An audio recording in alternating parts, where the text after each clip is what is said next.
ஸ்டஃபஸ்ட் டயட்டை அந்த பித்த நீர் மட்டும்தான் கரைக்கும். அதனாலதான் கடவுள் வந்து இயற்கையாவே கால் பிளாடர்ல ஸ்டோரேஜ் பண்ணி வச்சிருக்கோம். மூலிகை சாறில் இருக்க சத்து பொருட்கள் எல்லாமே வந்து மனிதனுக்கு உகந்தது, உள்ள போய் பின் விளைவு இல்லாம நம்மளை வந்து பாதுகாக்கக்கூடியது. இந்த பாவக்காய் கசக்குதுன்னு குழந்தைங்களாம் சாப்பிட மாட்டாங்க. ஆனா அதுல இருக்க சத்து, பிட்டர் கார்டில் இருக்க சத்து உடம்புக்கு நல்லதுன்னு நினைப்போம். ஆனா அந்த கசப்பு சுவையிலேயே வாழக்கூடிய சில கிருமிகள், அதுலயே ஸ்டாண்டர்டா தங்கி இருக்கக்கூடிய கிருமிகள் அதுல உற்பத்தி ஆயிடும். எங்க பித்த பையில. இந்த கல்லை கரைக்கிறதுக்கு நம்ம கிட்ட வந்து வெங்கார மாத்திரைன்னு ஒண்ணு இருக்கு.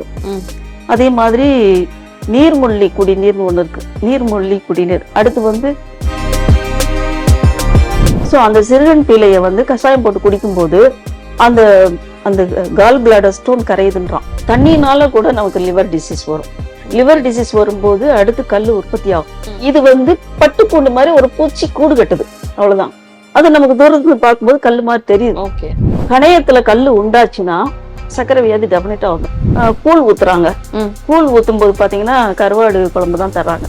கீரையும் போட்டு கருவாடும் போட்டு கத்திரிக்காயும் போட்டு குழம்பு வைக்கும் போது லிவர் டிசீஸ் ஒரு ஃபைன் மார்னிங் என்னைக்காவது ஒரு நாளைக்கு சக்கரை வியாதி வந்துட்டு அப்படின்னு புக்ல இருக்கு. இன்னைக்கு இல்ல.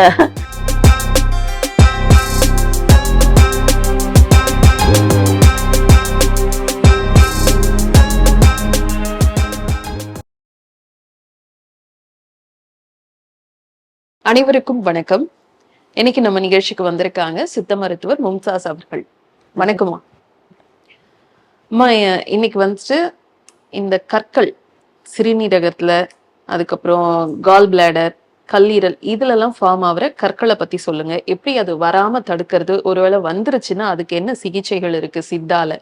சரிம்மா, கண்டிப்பா இருக்கு மேடம் சித்த மருத்துவத்துல. ஏன்னா வந்து சித்தர்கள் வந்து தியானத்தின் மூலம் கண்டுபிடித்து வைத்த மருத்துவம் தான் சித்த மருத்துவம். இதுல என்னன்னு கேட்டீங்கன்னா, மேக்சிமம் இதுல இருக்கிற ஒரு மூலிகையினுடைய அத்தனை சத்து பொருட்களுமே வந்து மூலிகை சாறில் இருக்க சத்து பொருட்கள் எல்லாமே வந்து மனிதனுக்கு உகந்தது, உள்ள போய் பின் விளைவு இல்லாம நம்மளை வந்து பாதுகாக்கக்கூடியது. எப்படின்னு கேட்டீங்கன்னா, மூலிகைகளை பொறுத்தவரை உங்களுக்கு தெரியும், கீழா நெல்லியை பற்றி தெரியும், கீரைகளை பற்றி தெரியும். அதே மாதிரி சாப்பாடு சாப்பிட்ற விஷயத்துல ஒவ்வொரு என்ன சொல்றது, இப்போ கல்லை கரைக்கக்கூடியது இது சாப்பிடுன்னு அம்மா கொடுக்குறாங்க, நல்லதுடா இது சாப்பிட்ற அப்படின்வாங்க. என்னது, முள்ளங்கி கல்லை கரைக்கும். அதே மாதிரி என்ன பண்றாங்க, வாழைத்தண்டு பொரியல் பண்ணி தராங்க. இந்த வாழைத்தண்டு வந்து என்னன்னு கேட்டீங்கன்னா, இது ஆண்மையும் பெருக்கும்.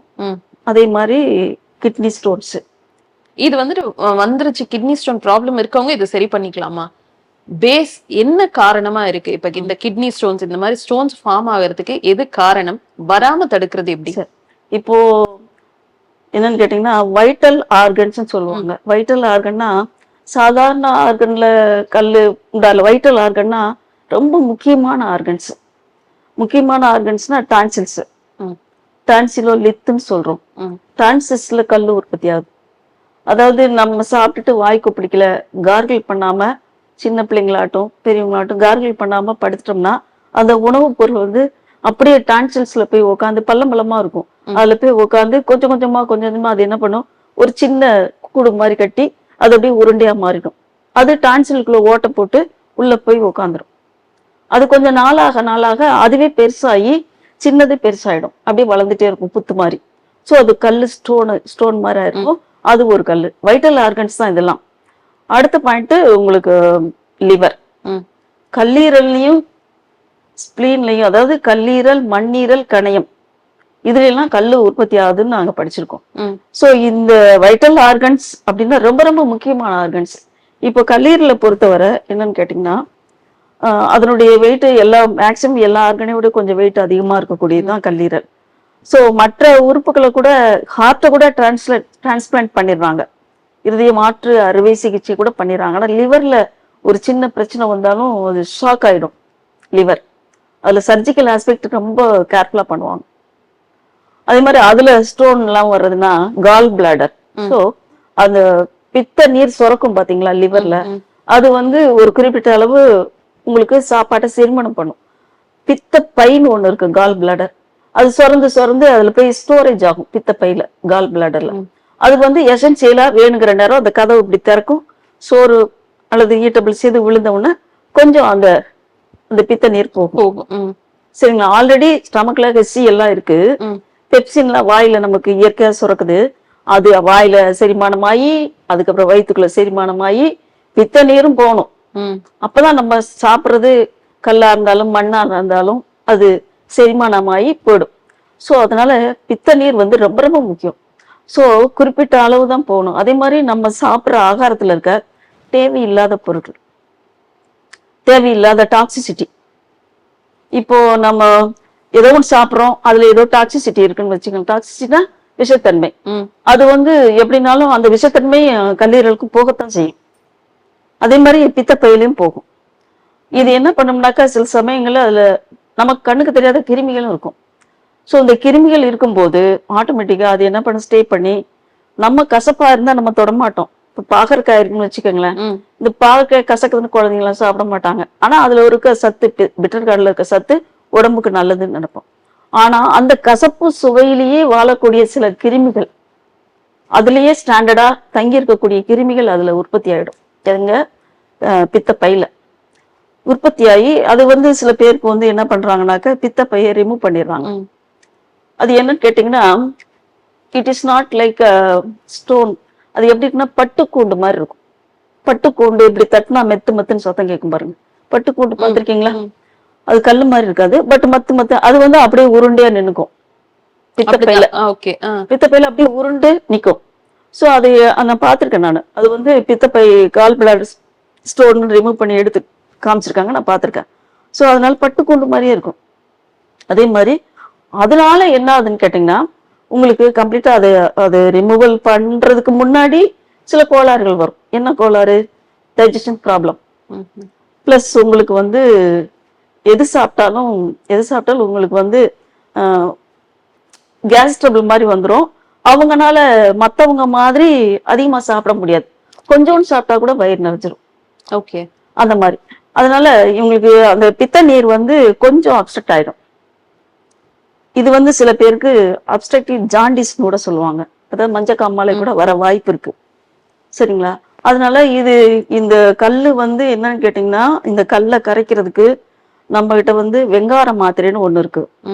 அதே மாதிரி நீர்மொல்லி குடிநீர்னு ஒண்ணு இருக்கு. நீர்மொல்லி குடிநீர். அடுத்து வந்து பொங்கல் சமயத்துல காப்பு கட்டுவோம்ல, பொங்கல் சமயத்துல பீளைப்பூன்னு சொல்லுவாங்கல்ல, இப்ப வெள்ளை வெள்ளையா பூவா இருக்கும், பீளைப்பூ. சிறுகன் பீலைன்னு சொல்லுவாங்க, கிராமங்கள்ல சொல்லுவாங்க. காப்பு கட்டுவாங்க. மாவிலை, வேப்பிலை பிளஸ் சிறுகன் பீலை இதெல்லாம் வச்சு அருகம்புல்லாம் வச்சு காப்பு கட்டுவாங்க. தோட்டம், வீடு, அம்மிக்கல், ஆட்டுக்கல் இதெல்லாம் வைப்பாங்க கிராமங்கள்ல, நான் பார்த்திருக்கேன். ஸோ அந்த சிறுகன் பீலையை வந்து கஷாயம் போட்டு குடிக்கும்போது அந்த அந்த கால் பிளாடர் ஸ்டோன் கரையுதுன்றான். ஓகே. ஏன்னா சில பேர் வந்து தெரியாதனால அறியாத என்ன பண்ணிடுறாங்க, கால் பிளாடர் ரிமூவ் பண்ணிடுறாங்க. பட் ஸ்டார்டிங்லயே அவங்க என்ன பண்ணாக்க பெயின் கரெக்டா வரும். என்னன்னு கேட்டீங்கன்னா, இந்த ரிப் இருக்கு பாத்தீங்களா, இந்த ரிப், அதாவது ரைட் சைடு தான். இந்த ரைட் சைடுல தான் லிவர் இருக்கு. இங்க இப்போ இந்த எலும்பு இருக்கு பாத்தீங்களா, இந்த எலும்புக்கு கீழே உள்ளதான் நம்ம கை விட்டு பார்க்கணும். நாங்க எக்ஸாம் பண்ணுவோம். உள்ள கை விட்டு பார்க்கும்போது அந்த கல்லீரலுடைய எட்ஜ் எங்களுக்கு நாங்க பால்பபிளா ஃபீல் பண்ணுவோம். ஓகே, நாங்க ஃபீல் பண்ணணும். அந்த அளவுக்கு நாங்க படிச்சுப்போம். கண்டிப்பா அந்த எட்ஜ் இருக்கு பாத்தீங்கன்னா, கல்லீரல் வந்து ஷார்ப்பா எட்ஜா இருக்கும். நீங்க அந்த ஷேப் பார்த்திருக்கீங்களா, முக்கோண வடிவத்துல இருக்கும் கல்லீரல். சோ அந்த எட்ஜ் வந்து எங்க கையில பால்பபிளா இருக்கும். சோ அந்த பால்பபிள வச்சு, பால்பபிள் வந்து குறிப்பிட்ட லிமிடேஷன் தான் இருக்கணும் அந்த எலும்புக்குள்ள, கரெக்டா. அதுக்கு மேல கொஞ்சம் எக்ஸ்டெண்ட் ஆயிரும். லிவர் வந்து வீங்கி இருக்கு, பால்பபிள் லிவர்ன்றோம் நாங்க. சோ அந்த எக்ஸ்டெண்ட் ஆகும்போது வெளியே தெரியும். தொட்டாவே ஆண் கத்துவாங்க பேஷண்ட். சோ அப்போ இவங்களுக்கு சம் ப்ராப்ளம் இருக்குங்கிறது மட்டும் நம்ம கண்டுபிடிச்சிருவோம். அவங்க அதுக்கப்புறமா என்ன பண்ணணும், தொடர்ச்சியா டாக்டர் பார்க்கணும். வெதர் அலோபதியா சித்தா யார்கிட்டனாலும் போய் பார்க்கலாம். பார்த்துட்டு அவங்க கல்லீரல் வீக்கத்துக்கு உண்டான மருந்துகள் தருவாங்க. இப்ப சித்தால வந்து கீழாநெல்லி தான், கீழாநெல்லி பெஸ்ட். ஓகே. அதே மாதிரி உங்களுக்கு அவங்க என்ன கம்ப்ளைண்ட் சொல்றாங்க, 1க்கு போல 2க்கு போல, பசி இல்ல, ஒரு மாதிரி மஞ்சளா வாமிட் வருது, பித்தமா வருதுன்னு. சோ அப்ப அவங்களுக்கு நம்ம டைரக்ட் பண்ணணும். என்ன பண்ணணும், பிளட் டெஸ்ட். கல்லீரல் பாக்குறதுனாக்க நம்ம அப்டாமல் ஸ்கேன் தான் பண்ணணும், அல்ட்ராசவுண்ட். அது பார்க்கும்போது தான் உங்களுக்கு கம்ப்ளீட்டா தெரிஞ்சிடும். கால் பிளாடர் வந்து வீங்கி இருக்கும். ம். கல்லீரலுக்குள்ளதான் கால் பிளாடர் இருக்கு, இப்படி தொங்கிட்டு இருக்கும். சோ அந்த கால் பிளாடர் வந்து இப்படி வீங்கி இருக்கும். ஓ. சோ வீங்கிறத பார்த்துட்டு சோ இவங்களுக்கு வந்து பித்தப்பை கல் இருக்கு அப்படின்னு தெரிஞ்சுட்டு நம்ம என்ன பண்ணணும், அவங்களை கூப்பிட்டு நம்ம சொல்லணும், அம்மா இது கல் இருக்குமா, இதுக்கு உண்டான வைத்தியம் நீங்க பண்ணணும். இது பெருசாச்சுனாக்கா surgical aspect, removal of gall bladder தான் பண்ணணும் ம். ம். அப்படின்னு நம்ம எச்சரிக்கை கொடுத்துடணும் பேஷண்ட்டுக்கு. அதனால அவங்க வந்து அவங்களுடைய கடமை தான் அடுத்து அவங்க பாக்குறது. பெருசாக விட்டுட்டு அதுக்கப்புறம் வயிற்ற ஓபன் பண்ணி அதை எடுக்கிறதெல்லாம் வந்து சிக்கல். பேஷண்ட்டுக்கு செலவு ஒரு பக்கம் இருந்தா கூட அதுக்கப்புறம் அந்த கால் பிளாடர் ரிமூவ் பண்ணிட்டா நார்மலா ஃபுட் எல்லாம் எடுத்துக்க முடியுமாமா? எடுத்துக்கலாம், ஆனா டைஜஷன் சரியா ஆகாது. ஏன்னா பித்த நீர் வந்து ஓகே, ரொம்ப நல்ல ஸ்டஃபஸ்ட் டயட் எடுக்கிறோம். எடுக்கும்போது வெறும் HCl மட்டும் பத்தாது.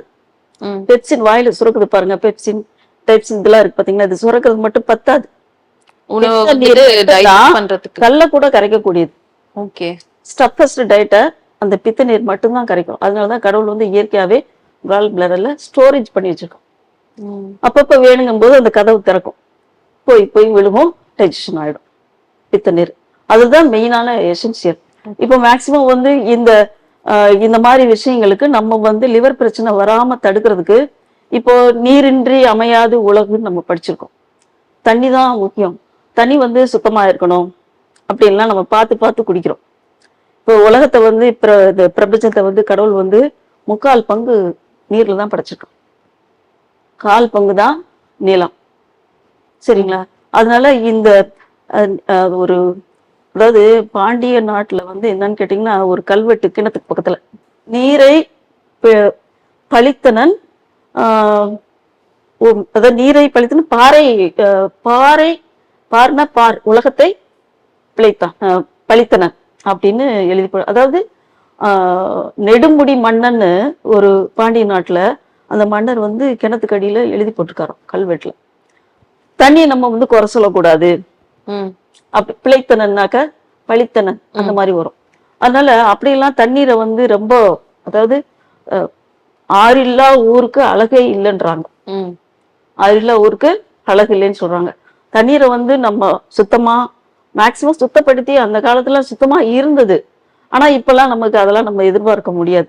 தண்ணினால கூட நமக்கு லிவர் டிசீஸ் வரும். லிவர் டிசீஸ் வரும்போது அடுத்து கல் உற்பத்தி ஆகும். சரிங்களா? இப்போ கல்லீரல்ல பித்தப்பையில கல் உற்பத்தி ஆகுறதுக்கும் வைரஸும் ஒரு காரணம். இப்போ ஸ்டோனுக்கு ரோட்ல கிடக்கிற கல்லெல்லாம் கிடையாது. இது வந்து பட்டுக்கூண்டு மாதிரி ஒரு பூச்சி கூடு கட்டுது, அவ்வளவுதான். அது நமக்கு தூரத்துல பார்க்கும்போது கல்லு மாதிரி தெரியுது. அதே மாதிரி மண்ணீரல், கணையம். இப்ப மண்ணீரல்ல வந்து கல் உற்பத்தி ஆகுது. இப்படித்தான் கல்லு, மண்ணு, சாம்பல் மாசமா இருக்கிறவங்க சாப்பிடுறது ஓவர்லோடா கால்சியம். அது என்ன பண்ணும், ஸ்டாக்னேஷன் ஆயிடும் ஒரு இடத்துல. ஸ்டாக்னேஷன் ஆகும்போது ஆட்டோமேட்டிக்கா ஸ்டோனா ஃபார்ம் ஆயிடும். இப்ப இந்த சிறுநீரகத்துல வர கல் சொல்றேங்க மேடம். அடுத்து வந்து பேங்க்ரியாஸ், கணையம். கணையத்துல கல்லு உண்டாச்சுன்னா சர்க்கரை வியாதி டெபினட்டா வந்துடும். ஏன்னா சர்க்கரை வியாதிங்கிறது உங்களுக்கு தெரியும், ஒரு இன்சபிஷியன்ட் ஆஃப் இன்சுலின். அந்த இன்சுலின் செக்ரேஷன் குறையிறதுனால உங்களுக்கு சாப்பாடு சாப்பிட்ற அரிசி சோறு, சுகர் நிறைய சாப்பிட்றது, டீல சகர் நிறைய போட்டு சாப்பிட்றது, கருப்பட்டி சாப்பிட்றது, வெல்லம் சாப்பிட்றது, இந்த மாதிரிலாம் சாப்பிடும்போது இந்த இன்சுலின் போய் அதை வந்து காம்பன்சேட் பண்ணும். சுகரை ஓவரா ரத்தத்துல கலக்க விடாம தடுக்கும். ஓவர்லாட் ஆகும்போது அவங்க என்ன செய்வாங்க சொல்லுங்க, இன்சுலின் என்ன பண்ணும், ஒண்ணுமே செய்ய பசக்கு முடிச்சுட்டு கலந்துரும். அவ்வளவுதான். பிளட் சுகர் இவ்வளவு இருக்கு, காசன் கொடுத்துக்கிட்டே இருக்கும். நம்ம அதுக்கு தகுந்த மாதிரி பிளட் சுகர் ஏறிச்சுன்னா அதுக்கு தக்க மருந்துகளை, கீழாநெல்லி, அதுக்கப்புறம் இது மஞ்சள் கரிசலாங்கண்ணி, இந்த மாதிரி உணவுகள்லாம் நம்ம மருந்துகள்லாம் எடுத்துக்கணும். அது வந்து அரசாங்க ஆஸ்பத்திரியில இதுக்கிட்டே ஸ்பெஷலா சக்கரை வியாதிக்கு கொடுத்துக்கிட்டு இருக்காங்க. கணையம் பாதிச்சுன்னா நிச்சயமா டயபிட்டிஸ் வரும். கல்லு உண்டாச்சுன்னா அப்ஸ்ட்ரக்ஷன் நடக்குது. இப்போ வேணுங்கிற இன்சுலின் வந்து நமக்கு கிடைக்கிறது இல்லை, அதனால டைஜஷன் கிடைக்கிறது இல்லை. அதனால கம்ப்ளீட்டா டயபிட்டிஸ் வந்துடும். டைரக்டாவே சோறு சர்க்கரையா மாதிரி சுகர் கிளம்பும். இன்சுலின் இருந்தா தான் அது கதவு மாதிரி, கதவு வந்து தடுக்கும். ஆனா டைரக்டா அந்த சோத்துல இருக்க சர்க்கரை வந்து பிளட்ல கலக்குது. 300 400 இதெல்லாம் வந்துடும். சரிங்களா? ஓகே. அதனால லிவரு, பேக்ரியாஸ், ஸ்பிளின் இது மூணுலயுமே கல் வருது அப்படின்னு நாங்க படிச்சிருக்கோம். இந்த கற்களை வந்து நம்ம தடுத்து நிறுத்துறோம்னா இது மட்டும் காரணம் கிடையாது. கல் சாப்பிட்றதுனால கல் வர்றது கிடையாது. சரிங்களா? அன்வான்ட் ஃபுட், ஸ்டாக்னேஷன் ஆஃப் சில பொருள்கள், தேவையில்லாத பொருள்கள்லாம் ஓவர்லோடா போய் அங்க டம்ப் ஆயிடும். உடல்ல தேவையில்லாத கழிவுகள் டம்ப் ஆகும்போது டம்ப் ஆகும்போது அந்த ஸ்டோன் ஃபார்ம். அதே மாதிரி நீங்க கேட்டது கிட்னி. கிட்னில எப்படின்னு கேட்டீங்கன்னா, இப்போ கிட்னி வந்து ஒரு கிளாமருலஸ் கேப்சூல் இப்படி இருக்கும், ரெண்டு சைட்லயும் இப்படி இருக்கும். இதுல மேல வந்து அட்ரினல் கிளாண்ட் இருக்கு. Right kidney, left kidney, adrenal gland. இதுல ஒரு ஒரு சிக்ரேஷன் இருக்கு, அதாவது ஹார்மோன்ஸ் இருக்கு. அதெல்லாம் வந்து ஆண்களுக்கு சுரக்கக்கூடிய ஒரு இதெல்லாம் ஹார்மோன்ஸ் இதெல்லாம் இருக்கு. ஸோ இந்த மாதிரி மேக்சிமம் வந்து இந்த கிட்னிக்குள்ளார நிறைய டிபிள்ஸ் இருக்கும், ஒரு நெட்வொர்க் மாதிரி இருக்கும். நெட்வொர்க்னா எப்படின்னு சொன்னா, கிளாமருலஸ் கேப்சூல்குள்ளார நிறைய ஜல்லடையா இருக்கும். எப்படின்னு கேட்டீங்கன்னா, நம்ம அந்த சாப்பிட்ற சாப்பாட்டுல இருக்க வாட்டர் கண்டென்ட் அந்த இடத்துல தான் வந்து கம்ப்ளீட்டா ஃபில்ட்ரேஷன் நடக்கக்கூடிய இடம். ஸோ இந்த ஃபில்ட்ரேஷன் நடக்கக்கூடிய இடத்துல மேக்சிமம் வந்து நல்ல ரத்தம் கெட்ட ரத்தம்லாம் பிரியக்கூடிய, அதாவது பிரிஞ்சு ரத்தமா மாறக்கூடியது, பிளஸ் யூரின்ல வெளியே போறது. சரிங்களா? அதனால இந்த டிபிள்ஸ்ல வந்து நம்ம சாப்பிடக்கூடிய உணவுல அன்வான்ட் பிளஸ் கல்லை உற்பத்தி பண்ணக்கூடிய ஒரு இதெல்லாம் கேக்குறீங்கல்ல, கிட்னில ஸ்டோன் எப்படி வருதுன்னு. சரிங்களா? இப்போ யூரின் அதாவது கழிவு நீரை பிரிக்கக்கூடிய இடம் தான் கிட்னி. சரிங்களா? ஸோ அந்த பிரிக்கக்கூடிய இடத்துல உங்களுக்கு கம்ப்ளீட்டா அதுல கிருமிகள் நிறைய இருக்கும். அதனாலதான் யூரின் டெஸ்ட் எடுத்து பாக்குறீங்க, யூரின்ல கிருமி இருக்கா, பசல்ஸ் இருக்கா, என்ன இருக்குன்னு ஒரு யூரின் டெஸ்ட் பார்க்க சொல்றாங்க. அதுக்கும் இல்லாம யூரின் கல்ச்சர் பார்க்க சொல்றாங்க டாக்டர்ஸ். கல்ச்சர்னா 3 நாள் வச்சு இன்விட்ரோ ஸ்டடிஸ். அது இன்விட்ரோ ஸ்டடிஸ் பார்க்கும்போது அதுல என்ன கிருமி இருக்கு அப்படின்னு பாத்துறாங்க. சோ கிருமி வருதுனாலே கிட்னில தேங்கி இருக்குன்னு அர்த்தம். சரிங்களா? அப்போ நம்ம மூக்குக்குள்ள இருக்க கிருமி தான் எச்சி சளி முழுங்கும் போது கொஞ்சமா இருந்துச்சுன்னா தும்மல்ல ஓடியாந்துரும் மேடம். ஓவர்லோடு ஆச்சுன்னா வயிற்று பாதை, எல்லா ஆர்கன்ஸ், வைட்டல் ஆர்கன்ஸ் எல்லாத்துலயுமே வந்து இது போய் தங்கிரும். தங்குறதும் இல்லாம அங்கங்க யூரின் தேங்குது. யூரின் இஸ் நத்திங் பட் உப்பு தானே. யூரின் இஸ் நத்திங் பட் உப்பு. இந்த உப்பு என்ன பண்ணுது, ஒரு வாரக்கணக்கா தங்கியிருக்கு. வாரக்கணக்கா தங்கும் போது ஆட்டோமேட்டிக்கா என்ன பண்ணும், டிபிள்ஸ் இப்படி இப்படி இப்படி இப்படி இருக்கு, நெட்வொர்க் மாதிரி இருக்கும். சோ தங்கும் போது அந்த இடத்துல இப்போ ஓடுற தண்ணியில எந்த கிருமியுமே இருக்காது ஆத்துல. ஆனா குளம் குட்டையில வந்து நிறைய தேங்கில நம்ம அதை குடிக்க கூடாதுன்னு சொல்லுவாங்க. சோ அந்த stagnation of urine day by day hours together இப்படி தேங்கும் போது நாளைக்கு இட் வில் பிகம், அது உப்பு தானே, கிறிஸ்டலா மாறிடும். Okay, crystal means salt. சரிங்களா? அதே சால்ட்டை வச்சுதான் சித்தர்கள் வந்து மருந்தாக்கி இருக்கிறாங்க. ஆனா அந்த உப்பு வேற, இந்த உப்பு வேற. அந்த உப்புல வந்து கிருமிகள் நிறைய இருக்கு. சரிங்களா? அது வந்து கழிவு உப்பு. அது என்ன பண்ணுது, அடைக்குது கிட்னியை. இப்போ ஒரு சில பேருக்கு வந்து கிட்னில அந்த ஒரு கிட்னி வந்து ஃபெயிலியர் ஆகுதுன்னு சொல்றாங்க, ஒரு கிட்னி எடுத்துடுறாங்க. ஆரம்பத்துல கவனிக்காதனாலதான், விழிப்புணர்வு இல்லாதனால்தான். சோ அந்த டிபியூல்ஸ்ல சேரக்கூடிய அந்த ஆக்சலேட்ஸ், அந்த உப்புக்கள், உப்பு நீர் கல்லா மாறி ஒரு இடத்துல மட்டும், அதாவது அந்த கல்லுக்கு, அந்த கல்லுடைய அமைப்பை பொறுத்து அந்த பேஷண்ட்டுக்கு வலி வரும். சில பேருக்கு வந்து கல்லு உருண்டைய கோலி உருண்டை மாதிரி இருக்கும், வலிக்காது. ஆனா இங்க வந்து கனமா இருக்குமா அப்படின்னு சொல்லுவாங்க. 2 mm கொஞ்சம் 4 கூட இருக்கும். சில பேருக்கு பெரிய கல்லா இருக்கும், ஆனா ஒண்ணுமே செய்யாது அவங்களுக்கு, ஆனா கனமா இருக்குமா அப்படின்வாங்க. கடைசியில ஸ்கேன் எடுத்து பார்த்தாக்க கிட்னில கல் இருக்கு. ஆனா அந்த முள்ளு மாதிரி இருக்கும் பாருங்க, முள்ளா ஸ்பைன் லைக்கா இருக்கும், அப்படி கல் இருக்கும். அது வந்து என்னன்னு கேட்டீங்கன்னா, இப்படி கிட்னி இப்படி இருக்கும் பாத்தீங்களா, பீன் ஷேப்ல இருக்கும். இப்படி சுத்தி சில சமயம் அந்த சர்க்குலேஷன், அந்த ரத்த ஓட்டம் சுத்தி வரும்போது அந்த கல்லு லேசா மூவ் ஆச்சுன்னு வச்சுக்கோங்களேன், அந்த ஸ்பைன் முள்ளு, இப்போ நம்ம முள்ளெல்லாம் பார்த்தோம் பாத்தீங்களா, இந்த மாதிரி கீரையில முள்ளெல்லாம் இருக்கு பாத்தீங்களா, இந்த முள்ளு, இந்த முள்ளு மாதிரி இருக்கும் கல்லு. இந்த ஸ்பைன் லைக் அந்த முள்ளு வந்து கிட்னியை டேமேஜ் பண்ணிக்கிட்டே இருக்கும். ஸோ இந்த கிட்னி டேமேஜ் பண்ணும்போது அந்த இடத்துல ஓட்டை விழுந்துரும். ஓகே. ஓட்டை விழுந்த உடனே இப்போ ஜல்லடையில சின்ன ஓட்டை விழுந்துச்சுன்னா ஒரு பேப்பரோ துணி வச்சு அடைச்சு ஜலிப்பாங்க. ஓட்டை விழுந்ததுதான். அப்போ இந்த மாதிரி ஓட்டை விழுந்த உடனே என்ன ஆகும், புழு, பூச்சி, கிருமிகள் எல்லாமே என்ன பண்ணும், அந்த ஓட்டைக்குள்ள வந்துரும். வந்த உடனே சரியா சலிக்காது. இது கிட்னி சரி வேலை செய்யாது. அதனாலதான் இப்ப கிட்னி டயாலிசிஸ் பண்றாங்க, அடிக்கடி டயாலிசிஸ் பண்ணிட்டு வர்றாங்க கிட்னி வேலை செய்யறதுல. அதனால ஒன் ஃபைன் மார்னிங் என்ன பண்ணிடுறாங்க, ஒரு கிட்னி வேலை செய்யாது அப்படின்றாங்க, எடுத்துறாங்க. ஆனா சித்தால வந்து கிட்னியை வந்து அந்த மாதிரி ரொம்ப அதிகப்படியான பிரச்சனை வரும்போது சர்ஜிக்கல் ஆஸ்பெக்ட் தான். இப்போ மேக்சிமம் வந்து அதுக்கு கிட்னியை பலப்படுத்தக்கூடியது வந்து இந்த நெரிஞ்சில் குடிநீர். நெரிஞ்சில் ஓகே. இருக்காமா அது? இந்த நெரிஞ்சில் எங்க இருக்கா? இந்த முள்ளுமுள்ளா இருக்கு பாருங்க. ஓகே, இதுதானா அது? அந்த முள்ளுமுள்ளா இருக்கிறதா. அதுக்கப்புறம் இந்த ஆவாரம்பு கூட அதுக்கு நல்லா வேலை செய்யும். அடுத்து வந்து துளசி. அது அதனால இந்த வெங்காயம் கூட நல்லா, வெங்காயம், ஆமா சின்ன வெங்காயம் கூட அதுக்கு நல்லா வேலை செய்யும். மேக்சிமம் வந்து அந்த மாதிரி ஒரு ஸ்டோன் பிரச்சனைக்கு சித்தால வந்து வெங்கார மாத்திரைன்னு ஒண்ணு தர்றாங்க. வெங்கார மாத்திரை, பொராக்ஸ். ஓகே. அந்த வெங்கார மாத்திரையை வந்து கொடுக்கும்போது அங்க இருக்க கல்ல, கிட்னி ஸ்டோனை உடைக்குது, தூளாக்கி கம்ப்ளீட்டா அது பிளாடர்ல வெளியே வந்துடும், யூரினா. அடுத்த பாயிண்ட் வந்து இந்த கிட்னி ஸ்டோனை வந்து வரவிடாம தடுக்கிறதுக்கு நம்ம வந்து யூரினை அடக்கக்கூடாது. ஃபர்ஸ்ட் ஆஃப் ஆல் யூரின் வந்தா போயிடணும். அதே மாதிரி சாப்பாட்டு விஷயத்துல வந்து மேக்சிமம் பழைய சோறு, பழைய குழம்புலாம் அதிகமா சாப்பிடக்கூடாது. மேக்சிமம் வந்து இப்போ கருவாடோட, மீனோட, இந்த கீரைகள், பசுமையான முருங்கைக்கீரை இதெல்லாம் சாப்பிடக்கூடாது. இப்படி சாப்பிடும் போது கூட உங்களுக்கு வந்து கல்லீரல் கோளாறு நிறைய வரும். அதெல்லாம் சாப்பிடும்போது தெரியறது கிடையாது. நிறைய பேர் சொன்னா அப்படிலாம் இல்ல, நான் இத்தனை நாள் சாப்பிட்டிருக்கேன், எனக்கு எந்த பிரச்சனையும் வந்தது கிடையாது சொல்லுவாங்க. ஆனா அது பக்க விளைவுகள் பின்னாடி தெரியும். இது ஓலை சூடியில் இருக்கிறத நான் சொல்றேன், நானா சொல்லல. அதாவது என்ன சொல்றாங்கன்னா, இப்ப நவடேஸ் வந்து உங்களுக்கு தெரியாத விஷயம் கிடையாது, கூழ் ஊத்துறாங்க.